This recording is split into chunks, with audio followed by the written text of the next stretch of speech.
ফুটপাত, রাস্তা, প্ল্যাটফর্ম এগুলো ব্যবসা করার জায়গা নয়।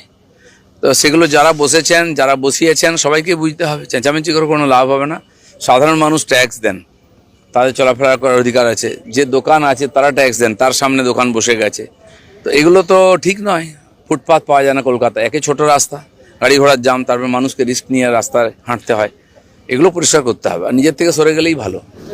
এখন কে তৃণমূল, যে মেজরিটিতে আছে পার্টির সেই তৃণমূল, কি যে আর বাড়িতে অফিস ছিল সেই তৃণমূল, যে যেতেই নি সে তৃণমূল, তো বোঝাই যাচ্ছে না। কম এখন ওটাই চলবে, কেস কাচারি আর ওই প্যারেড চলবেই।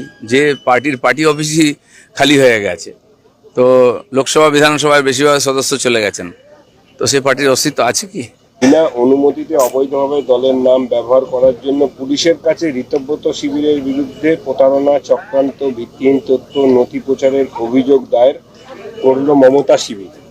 নিউ টাউন থানায় অনলাইনে অভিযোগ হয়েছে। এখন কে তৃণমূল, যে মেজরিটিতে আছে পার্টির সেই তৃণমূল, কি যে আর বাড়িতে অফিস ছিল সেই তৃণমূল, যে যেতেই নি সে তৃণমূল, তো বোঝাই যাচ্ছে না। কম এখন ওটাই চলবে, কেস কাচারি আর ওই প্যারেড চলবেই। যে পার্টি অফিসই খালি হয়ে গেছে। তো লোকসভা বিধানসভায় বেশিরভাগ সদস্য চলে গেছেন, তো সেই পার্টির অস্তিত্ব আছে কি?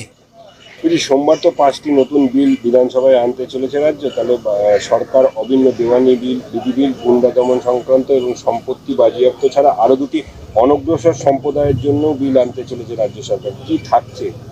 না, সে বিল তো জেনে গেছেন সবাই, দেওয়া হয়ে গেছে সবাইকে। তো সেই বিল পাস হবে।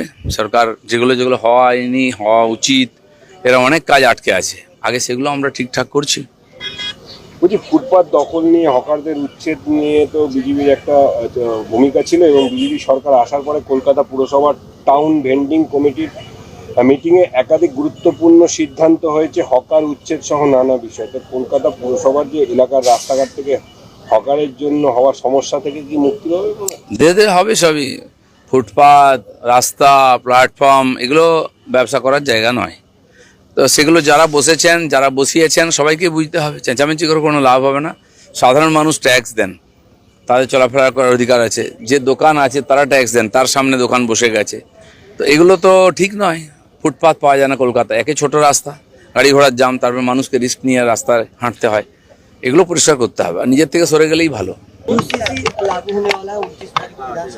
यूसीसी बिल के लिए नोटिस है, आएगा बिल। ये तो पारित होना ही है, बहुत राज्यों में हुआ, यहाँ भी प्रोसेस शुरू हुआ है। बाकी सरकार आगे निश्चित करेगा क्या होना, कब बिल आएगा, क्या होगा। बहुत सारा बिल है, अब एक दिन में कितना पारित हो पाएगा वो भी देखना है।